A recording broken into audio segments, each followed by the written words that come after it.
राज्यात आज काय घडलं पाहूयात फक्त 90 सेकंदात।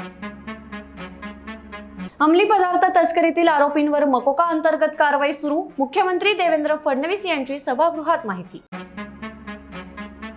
उद्धव ठाकरेंनी विधान परिषदेसाठी फोन केला तर मदत करणार का प्रश्नावर एकनाथ शिंदेंचं बेधडक उत्तर, म्हणाले राज्यसभेची निवडणूक झाली, आता विधान परिषदेची निवडणूक येईल तेव्हा बघू।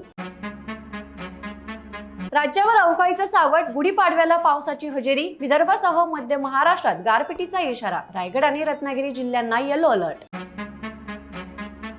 पुणेकरांना गुड न्यूज, गॅस बुकिंग नंतर 96 तासात सिलेंडर घरपोच, जिल्हाधिकारी डुडींचं एजन्सींना आदेश।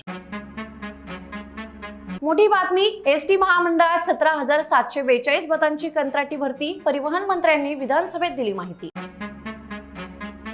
फरार कुख्यात गुंड हर्षद पाटणकरचं नाशिक पोलिसांना थेट आव्हान, मित्रावर प्राणघातक हल्ला चढवत वाहनांची तोडफोड, पंचवटीत टोळी युद्धातून फरार।